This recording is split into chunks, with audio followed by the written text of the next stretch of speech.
Hey, OJ again here. I wanted to talk to you about something that I left out. I recently did a video for you on mushrooms, and it turned out pretty good. On the tailgate of my truck, I showed you a bunch of different things that you really want to consider when you're going into the timber. And when I was younger, I can remember just running through the timber. I didn't think about things, but it's pretty easy to have an accident out there, a lot easier than you think, and it doesn't matter what age you are.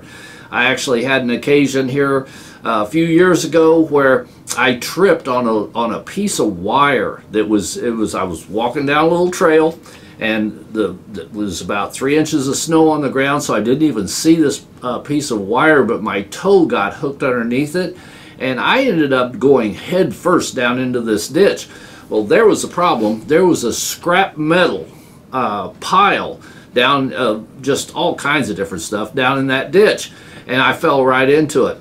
Now, I almost impaled myself. You know, I to this day, it just wasn't God's will that I would die there. Boy, I missed a good chance to, because it was a piece of iron, is angle iron, that was cut at an angle, you know, and it was embedded back into the bank, so it was sticking up like this, and it hit me right on the inside of my leg. Had that hit my femoral artery and punctured my leg, well, I got the most outrageous bruise you could ever imagine from it, but had that punctured, I would have probably died right there. I would not have been able to pull myself off of that stake, and if I were able to, I would probably died right there. I would have bled out, and then it was at least 150 yards or better back to the truck.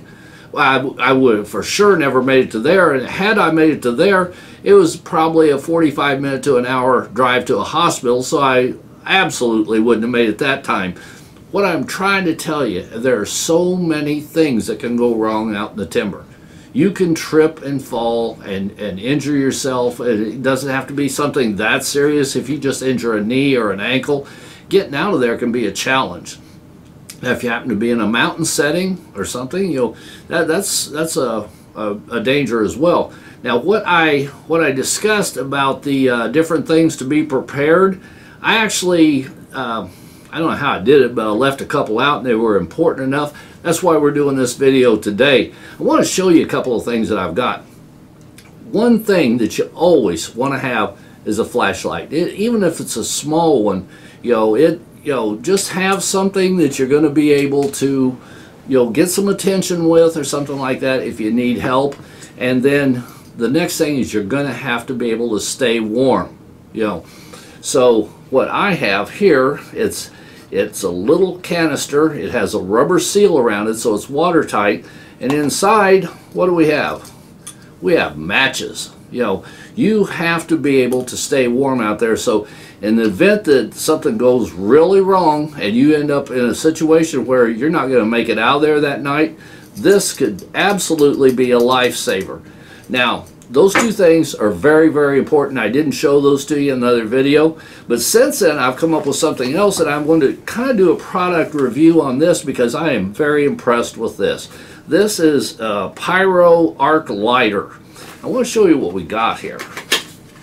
You open this up, and the very first thing you're going to have a little car charger. Here's a lanyard I probably won't use, but a little car charger to charge this thing up is, you got to have it, and this is a rechargeable.